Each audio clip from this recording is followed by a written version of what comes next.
Hello, St. Anthony, New Brighton families. This is Renee here. Just wanted to connect after being in school for about a month now. As we know, so much change and so much uncertainty with COVID-19. And to me, it's just shown our community and our district's undeniable strength. It's simply put that we can do hard things, especially when we face our challenges head on. And I'm just so grateful to be part of the community and district that does that. As you know, our district is committed to providing high expectations along with high support. We know that in the midst of all this uncertainty that might look different. We also know that might be difficult to do every single day in the right way. And I'm committed to you as your superintendent that when we know more, we do more, and we do better when we know better. And so that's been our mantra on how we go about doing this. And I want to talk to you a little bit more today about what's it like to be a superintendent, what's it like to be a middle school principal, but more importantly, in this scenario, what's it like to be a parent?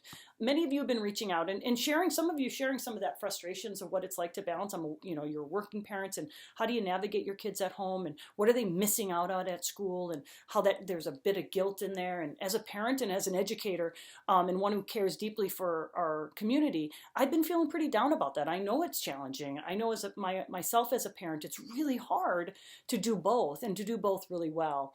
And I've been really fixated a lot about all those things that our kids are missing out on. And then last week I had a moment where I started thinking about, instead of the things that we're missing out on, I tried to see the things that we are now gaining, the silver lining. What is now better because we are in the midst of this kind of horrible event called COVID. And what I've come to realize is that actually our students and our children in our community are gaining new freedoms that they never once experienced, and things that we as adults who are raising our children, and me included, the pressure we feel to make sure that they get every single opportunity that we give them. We are going to provide the opportunity. We're going to provide the club. We're going to provide the sport. We're going to provide the toy, whatever it is. We're going to give it to them. We're going to give it to them, and then we're going to tell them how to do and live their lives. Although that is an important part of being a parent, sometimes our kiddos are over-programmed. And when I walked around Central Park last week, I saw my own children at the skate park with a ton of other kids, and there were no adults present. And all the kids were great. They were just hanging out.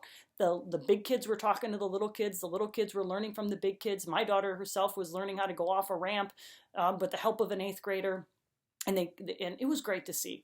And even though my very rule-abiding child, my son, whispered to me that they were swearing before you came, I thought it was awesome. I just thought, this is great. This is opportunities that would never happen if we were in school. And then I kept walking, and then I saw like middle school girls had tied up some hammocks in Central Park and were just talking to each other. And other kids were doing pickup soccer and football games, all on their own. There were no adults coordinating anything.